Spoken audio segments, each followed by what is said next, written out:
Welcome friends, स्वागत है आपका मेरे यूट्यूब चैनल में। तो दोस्तों, इतिहास में हमने लास्ट टाइम जो गुप्त वंश पढ़ा था उस पर थोड़ी सी चर्चा कर लेंगे कि उनके संस्थापक श्री गुप्त थे, लेकिन सामंत थे, राजा नहीं थे। इनके जो पहले जो राजा थे वो चंद्रगुप्त प्रथम थे, ये वास्तविक संस्थापक थे। ऐसे ही करके इनके जो लास्ट के जो रूलर थे विष्णुगुप्त, उनको मलेच्छों ने दोबारा आक्रमण करके मार दिया था। इनके जो सुविधाएं थी इनके राज्य में, जो इनके राज्य में थोड़ा से कमी थी वो यही थी कि स्त्रियों को कहीं कहीं तो शिक्षा का अधिकार हो गया था, लेकिन कहीं कहीं शिक्षा का अधिकार नहीं था। लेकिन इसमें ज्यादातर ये थी कि ऊंच नीच का जो था ये ज्यादा कुछ हो गया था। उसके बाद में वर्धन वंश हमारा चलेगा। वर्धन वंश या पुष्यभूति वंश, वर्धन वंश या पुष्यभूति वंश, यानी कि वर्धन डायनेस्टी बोल देंगे या पुष्यभूति डायनेस्टी बोल देंगे। तो इनके जो संस्थापक थे वो पुष्यभूति वर्धन थे, लेकिन इन्होंने इतना कुछ खास काम किया नहीं था, इसलिए इनको ज्यादा पढ़ने की जरूरत नहीं है। इनके बाद जो अगले शासक थे वो प्रभाकर वर्धन थे, और इन्हीं को वास्तविक संस्थापक भी कहा जाता है। इन्हीं को वास्तविक संस्थापक भी कहा जाता है, प्रभाकर वर्धन वास्तविक संस्थापक। इनकी 3 संतानें थी। पुत्री राजश्री थी, बड़े पुत्र का नाम राजवर्धन था और छोटे पुत्र का नाम हर्षवर्धन था। प्रभाकर वर्धन ने अपनी पुत्री राजश्री की शादी कन्नौज के राजा ग्रहवर्मन से की थी। कन्नौज के राजा ग्रहवर्मन से की थी। कन्नौज के राजा ग्रहवर्मन के नीचे, कन्नौज से नीचे मालवा था। मालवा के जो शासक थे देवगुप्त, उनकी दुश्मनी थी और देवगुप्त ने ग्रहवर्मन को मार दिया था। लेकिन जो राजश्री थी उनको भी मारने की प्लानिंग चल रही थी, लेकिन वो भाग गई थी जंगल की तरफ और उन्होंने अपनी जान इस तरह बचा ली थी। राजश्री के जो बड़े भाई थे राजवर्धन, जब उनको पता चला कि मेरी जो सिस्टर है वो, उनके जो घर वाले हैं वो खत्म हो गए, वो मार दिए गए हैं देवगुप्त के द्वारा, तो उनको गुस्सा आया। ये स्वाभाविक है कि कोई अपने बहनोई को मारेगा तो उसके खिलाफ तो गुस्सा आएगा ही ना। तो राजवर्धन ने वहां मालवा जाकर देवगुप्त की हत्या कर दी थी। देवगुप्त के दोस्त गौड़ शासक, गौड़ मतलब बंगाल, बंगाल का पुराना नाम गौड़ है। तो गौड़ के शासक थे शशांक। ये उनके बहुत अच्छे फ्रेंड थे, किसके? देवगुप्त के। तो जब शशांक को पता चला कि देवगुप्त की हत्या कर दी गई है, और देवगुप्त की हत्या किसने की है, तो उनको जैसे ही पता चला कि राजवर्धन ने देवगुप्त की हत्या की है, तो देवगुप्त के मित्र ने उनकी हत्या का बदला लेने के लिए राजवर्धन की हत्या कर दी थी।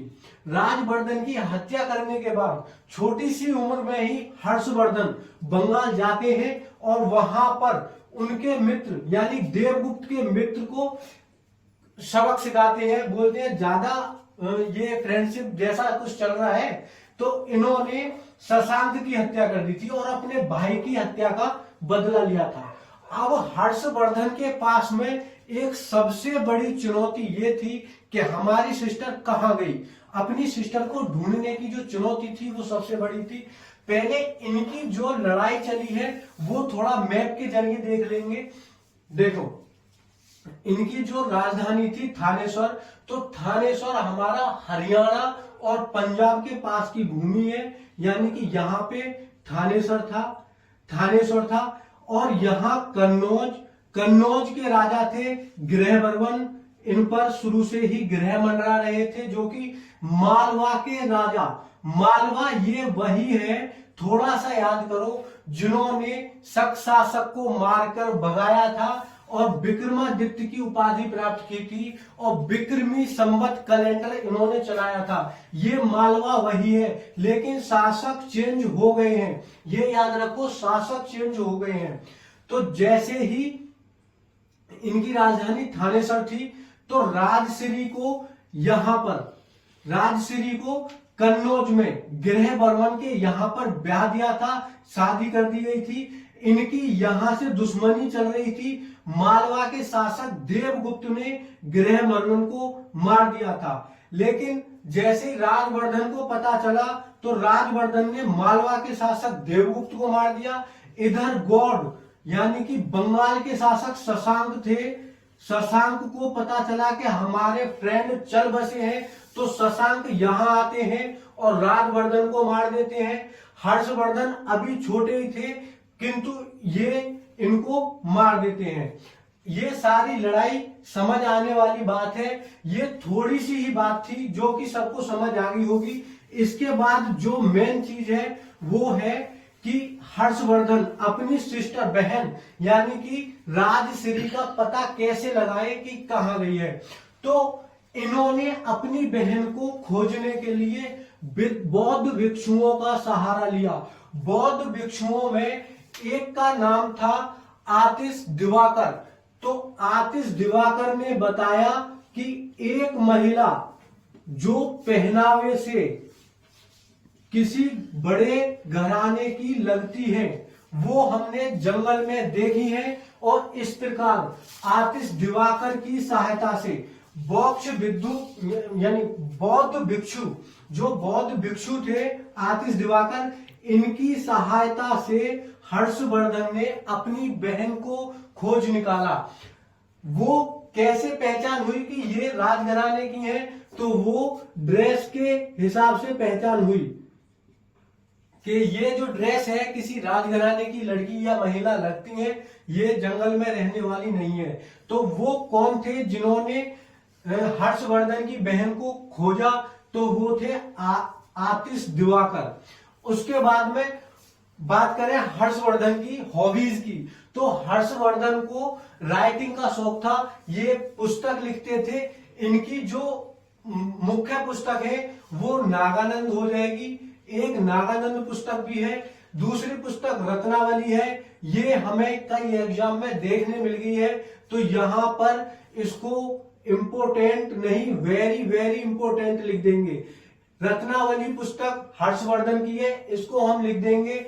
और तीसरी पुस्तक इनकी प्रियदर्शिका है। इसका मतलब ये है जो इंसान पुस्तक लिख रहा है, जाहिर सी बात है वो विद्वान होगा। तो हर्षवर्धन बहुत विद्वान थे। इनके दरबार में बाण भट्ट जैसे विद्वान इन्हीं के दरबार में रहते थे।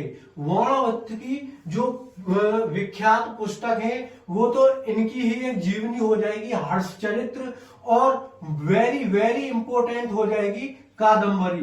क्वेश्चन आएगा कि कादम्बरी पुस्तक किसने लिखी है, तो वो हो जाएंगे हमारे बाण भट्ट। और क्वेश्चन होगा कि रत्नावली पुस्तक किसने लिखी है, तो वो हमारे हर्षचरित्र हो जाएंगे। जो कादम्बरी थी वो बाण भट्ट की एक प्रसिद्ध रचना थी, प्रसिद्ध किताब थी, ज्यादा मोस्ट इंपोर्टेंट है, इसलिए आपको बार बार बताया जा रहा है।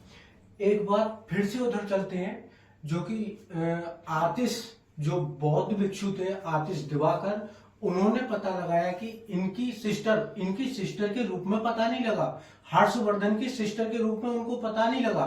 उनको पता चला कि ये जो महिला है ये किसी राजघराने से है, क्योंकि उन्होंने उनके ड्रेस को पहचाना, उनके पहनावे को पहचाना। तो जब पता चला हर्षवर्धन को कि मेरी बहन वहां पे है, तो उनको लेके आए और कन्नौज में वापस से उनका राज तिलक करवाया। लेकिन राज तिलक अपनी बहन का करवाया। हर्षवर्धन ने उनके सेवा में, उनके संरक्षण बनके कन्नौज में राज किया।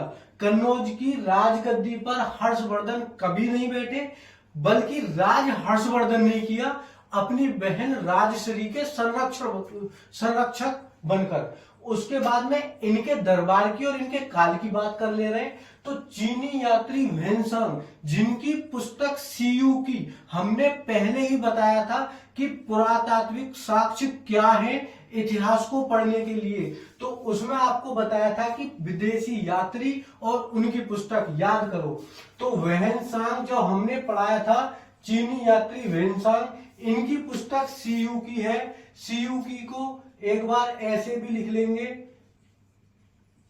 सीयू की, इनकी पुस्तक सीयू की है। वेनसांग को नीति का पंडित या यात्रियों का राजकुमार भी कहा जाता है। वेनसांग जब भारत आए थे तो वो एक स्टूडेंट के रूप में आए थे, यहाँ पर यानी शिक्षा ग्रहण करने के लिए आए थे। लेकिन आगे चलते चलते ये यहाँ पर शिक्षक भी बने, शिक्षा ली और शिक्षा इन्होंने दी। तो इसने हर्षवर्धन के काल को चोर व डाकुओं का गोल्डन पीरियड बताया।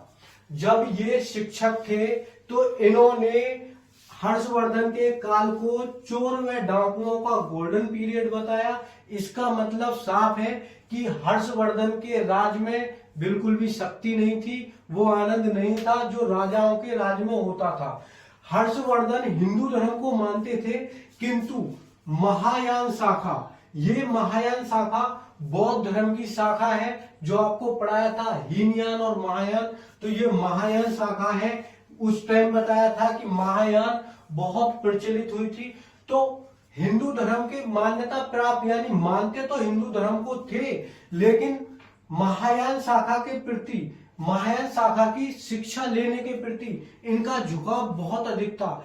यही कारण है कि इलाहाबाद यानी प्रयागराज, यही कारण है कि इलाहाबाद यानी प्रयागराज में हर 5 वर्ष में एक बड़ा मेला लगाया जाता था, जिसको महामोक्ष परिषद कहा गया। प्रयागराज में 5 साल में एक बार एक ऐसा मेला लगाया जाता था जिसको महामोक्ष परिषद कहा गया। इनके अध्यक्ष पुरोहित यानी पंडित हुआ करते थे, लेकिन इन्होंने वेनसांग को इसका अध्यक्ष बना दिया, जिसके कारण जो पुरोहित थे वो हर्षवर्धन के विरोध में हो गए।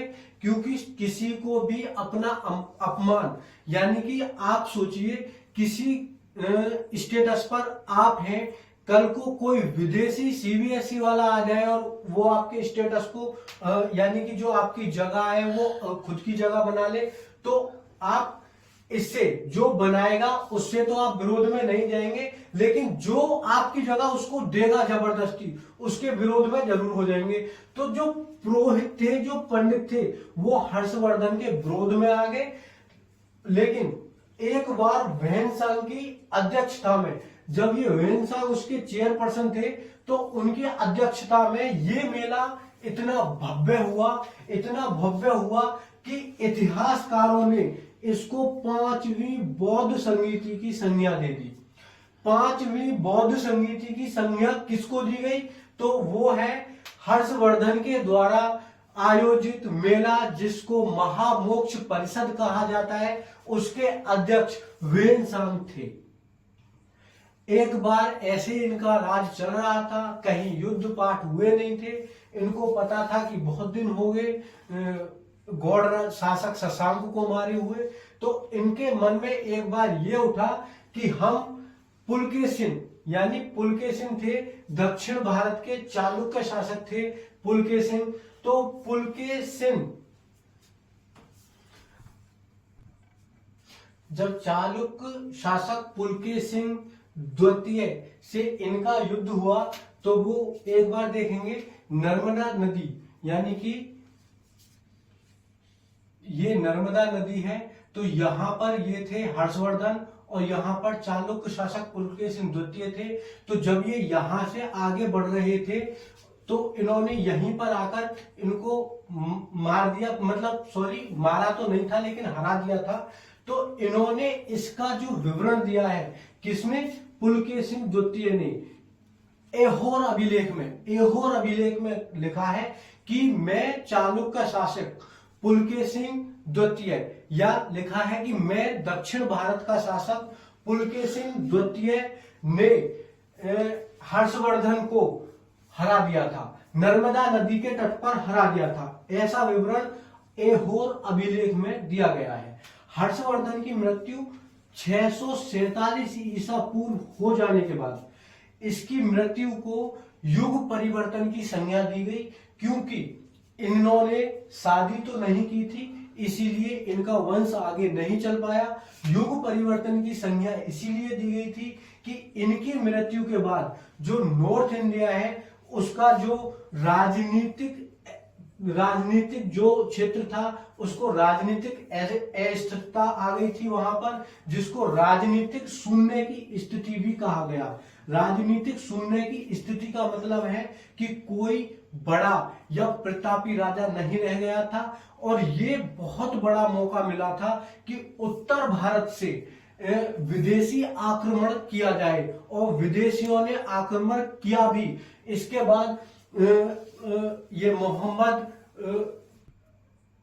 मोहम्मद कासिम, मोहम्मद बिन तुगलक, ये बहुत मोहम्मद गजनबी, ये बहुत आगे की बात है।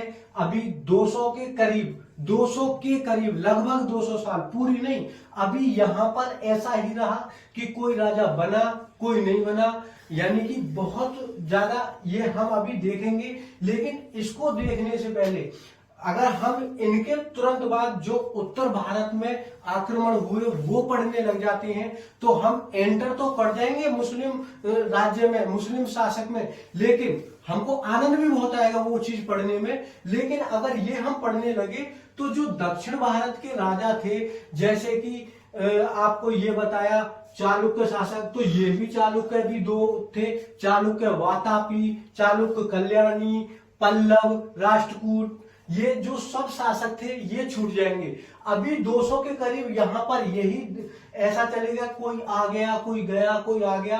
तो जैसे यहाँ पर अभी फ्री है, यानी कि नॉर्थ इंडिया में कोई बाहरी आक्रमण नहीं हो रहा, करने को तो कल करा दें आक्रमण, लेकिन अभी पहले जो साउथ इंडियन के जो राजा थे वो देख लेंगे। कल हम जो साउथ इंडिया के पल्लव, राष्ट्रकूट, और इनके भी 2 शाखाएं हैं ये, और भी बहुत राजा आए, उनको दिले ऐसा है क्या है। उसके बाद जैसे ही हम आपस में पुलकेशिन पर आएंगे, तो जैसी बातें पढ़ा वापस यानी पुलकेशिन द्वितीय पर आएंगे, तो थोड़ा सा मिलवा दिया जाएगा कि इसने हर्षवर्धन को मारा था, हर्षवर्धन यानी हरा गया था। तो हर्षवर्धन के समय, हर्षवर्धन मरने के बाद नॉर्थ इंडिया में कुछ नहीं रहता था, तो नॉर्थ इंडिया में जहां से 2 आक्रमण हुए थे स्टार्ट कर दिए एक अच्छी रीति के साथ, और करने में बहुत ही मन लगे, बिल्कुल बोर नहीं होंगे। आज क्लास यही समाप्त करते हैं। एक बार देखिए, लाइक सब्सक्राइब करें और शेयर।